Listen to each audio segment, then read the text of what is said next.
વડોદરામાં ભગવાન જગન્નાથજીની 45મી રથયાત્રાને લઈને પોલીસ તંત્ર સંપૂર્ણ એક્શનમાં આવી ગયું છે। રથયાત્રા શાંતિપૂર્ણ, સુરક્ષિત અને સુવ્યવસ્થિત રીતે યોજાય તે માટે પોલીસ વિભાગે ઉચ્ચ અધિકારીઓની હાજરીમાં મહત્વપૂર્ણ બેઠક યોજી હતી। રથયાત્રાની સુરક્ષા વ્યવસ્થાને લઈને યોજાયેલી બેઠકમાં પોલીસ વિભાગે તમામ તૈયારીઓની સમીક્ષા કરી હતી। રથયાત્રા દરમિયાન સમગ્ર રૂટ પર જીપીએસ અને સીસીટીવી કેમેરા દ્વારા સતત નજર રાખવામાં આવશે, જેથી દરેક હિલચાલ પર રિયલ ટાઈમ મોનિટરિંગ થઈ શકે। આ ઉપરાંત વડોદરા મહાનગરપાલિકા, કલેક્ટર કચેરી અને અન્ય સંબંધિત સરકારી એજન્સીઓ સાથે સંકલન કરીને જરૂરી આયોજન પૂર્ણ કરવામાં આવ્યું। રથયાત્રાના રૂટની સુરક્ષાને પ્રાથમિકતા આપીને તમામ સંવેદનશીલ સ્થળો પર વિશેષ બંદોબસ્ત ગોઠવાશે। રથયાત્રાના માર્ગમાં આવતી કોઈપણ પ્રકારની અડચણોને અગાઉથી દૂર કરવા માટે તંત્ર દ્વારા કામગીરી હાથ ધરવામાં આવી રહી છે। પોલીસ વિભાગે જણાવ્યું છે કે ભગવાન જગન્નાથજીની 45મી રથયાત્રા શાંતિપૂર્ણ અને સુરક્ષિત વાતાવરણમાં સંપન્ન થાય તે માટે તમામ તૈયારીઓ પૂર્ણ કરી દેવામાં આવી છે।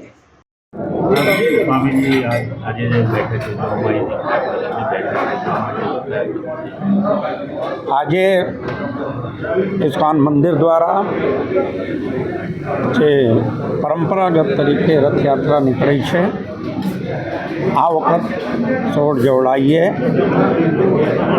45મી રથયાત્રા ભગવાન શ્રી જગન્નાથજી નીકળશે। રથયાત્રા સંદર્ભમાં, રથયાત્રાના બાબતમાં અમારા શહેરના પોલીસ કમિશનર સાહેબ, કોમર સાહેબ, दोनों ज्वाइंट सीपी, डीसीपी, एसीपी, संबंधित पीआई, बड़ौदा महानगर सेवा सदन के अधिकारी, जीवी के अधिकारी, तमाम अधिकारियों के साथ इस्कॉन मंदिर में बैठक हुई और प्रशासन चुस्त और दुरुस्त है। पुलिस की तरफ से, सीपी साहब की तरफ से पूरा भरोसा है, उन्होंने पूरा भरोसा दिया संबंधित अधिकारियों को। चूँकि कुछ अधिकारी नए आए हैं तो उनसे बार बार यहाँ भेज रहे हैं ठाकुर जी का दर्शन मिलने के लिए, और प्रशासन तैयार है, मंदिर तैयार है, बड़ौदा संस्कारी नगरी है, बड़ौदा जन तैयार हैं, और जो रथ यात्रा संबंधित चीज़ें हैं वो लगभग तैयारी हो चुकी हैं। 15 तारीख शाम की रथ यहाँ से रेलवे स्टेशन निकलेगा और 16 तारीख को 2:30 बजे बड़ौदा रेलवे स्टेशन से रथ यात्रा का शुभारंभ होगा। पुनः मैं इस्कॉन मंदिर के तरफ से ये आपके माध्यम से, आप सब चैनल के माध्यम से सभी बड़ौदा वासियों से निवेदन करते हैं कि आप सब आएँ, भगवान श्री जगन्नाथ जी के दर्शन करें, रथ खींचें, और रथ यात्रा के उपरांत मंदिर में 5:30 बजे से लेकर के सार्वजनिक सबके लिए जगन्नाथ जी का प्रसाद है। पुनः इन्हीं शब्दों के साथ मैं विराम। हरे कृष्ण। 16 जुलाई 2026 રોજ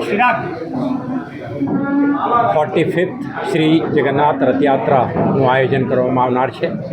આના પરિપ્રેક્ષમાં આજે ઇસ્કોન મંદિરના હોદ્દેદારો, જનપ્રતિનિધિઓ, પોલીસ અધિકારીઓ અને રથયાત્રા સાથે જોડાયેલા જુદા જુદા વિભાગના પ્રતિનિધિ અધિકારીઓ પણ ઉપસ્થિત રહ્યા છે।